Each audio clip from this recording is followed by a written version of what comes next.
बोलने की जरूरत नहीं पड़ती। माताओं से कहा जाता है कि जहां 10 पुरुष, आपसे निवेदन है, जहां 10 पुरुष आपस में बात कर रहे हो वहां औरतों को बीच में बोलने की जरूरत नहीं है।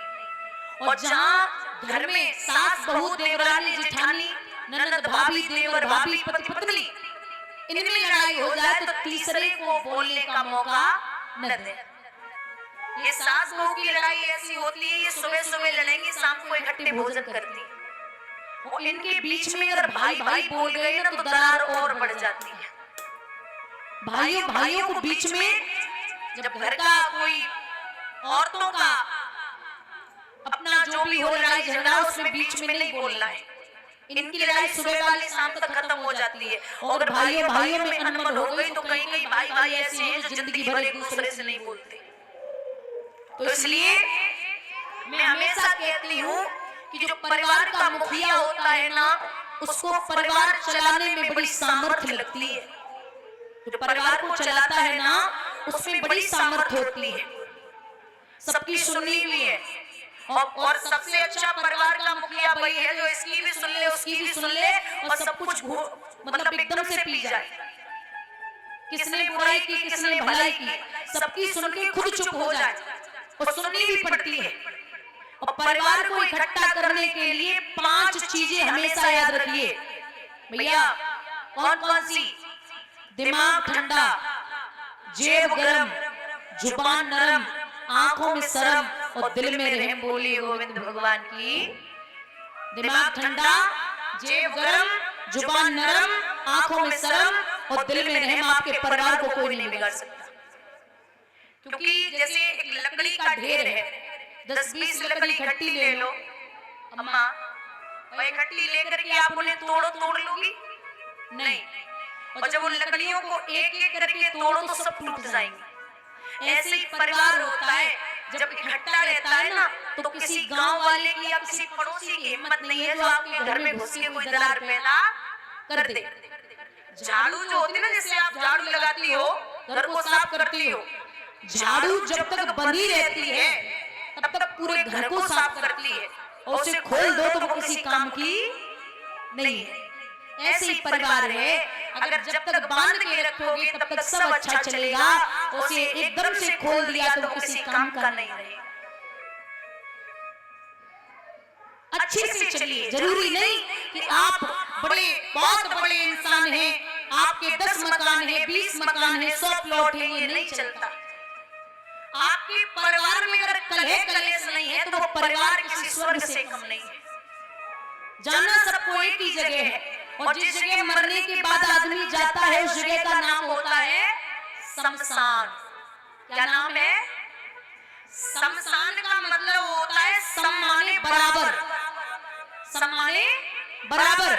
और शान, चाहे राजा हो चाहे भिखारी हो, जहां जाके सबकी शान बराबर हो जाए उस जगह का नाम है शमशान। एक शमशान में एक बाबा जी राख लिए हुए थे दोनों हाथों में, और इस तरीके से छोड़ रहे थे, पकड़ रहे थे, इससे भी छोड़ रहे थे, पकड़ रहे थे। तो लोगों ने पूछा क्या बात है बाबा जी, राख उठा रहे हो, छोड़ रहे हो, फिर उठा रहे हो, फिर छोड़ रहे हो, क्या हो गया? बोले भैया, एक हाथ में राख अमीर आदमी की है और एक हाथ में राख गरीब आदमी की है। मैं ये सोच रहा हूँ काफी देर से कि दोनों का वजन एक ही है, फिर क्यों मरे जा रहे थे कि मैं ऐसा हूँ, मैं वैसा हूँ, मैं बहुत बड़ा धनवान हूँ, मैंने ये कर डाला, मैंने वो कर डाला, मैं सब कुछ कर सकता हूँ। इतना बल, इतना जोश, इतना अहंकार किस काम का है? और ये सत्यता है। यहाँ बुजुर्ग बैठे हैं। सतयुग में सबसे बड़ा राक्षस था हिरण्यकश्यप, त्रेता युग में सबसे बड़ा राक्षस था रावण, द्वापर में सबसे बड़ा राक्षस था कंस, और कलयुग में सबसे बड़ा राक्षस है जो सबके अंदर बैठा है, वो है मैं। क्या है? मैं मतलब अहंकार। सबके अंदर बैठा है, सबको खा रहा है, सबको मार रहा है। आदमी अहंकार के चक्कर में पागल हुआ जा रहा है। ये सबके अंदर कलयुग में विराजमान है। यहाँ द्रौपदी की बात बड़ी खराब लगी, पुनः लौट के आई वापस। आकर के मामा शकुनी से कहा कि मामा हमें द्रौपदी ने बड़े कड़वे शब्द बोले। जवाब दिया क्या करना है?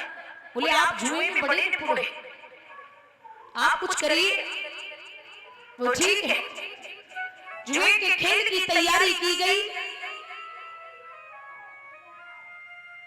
पांडवों से कहा कि जुआ खेलेंगे। पांडव जवाब देने लगे मैं जुआ नहीं खेलता, जुआ खेलना अच्छी बात नहीं है।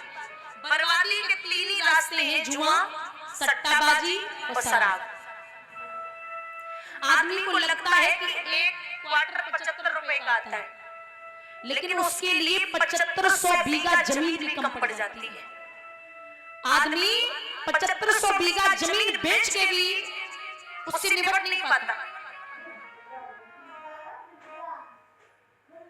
यहाँ जुए पे बिठा लिया, जाको दुख विधाता देही, बाकी मत पहले हरे। पांडव बैठ गए, धर्मराज ने मना किया लेकिन मैं नहीं मान सकता। शकुनी बोले कैसी बात करते हो, सब अपने ही तो हैं, कौन कहां जा रहा है? आप अब मेरे भांजे हो, वैसे कौरव मेरे भांजे हैं, आ बैठो। बिठा लिया महाराज। जुए के खेल में हुआ ऐसा, जुआ लिखा।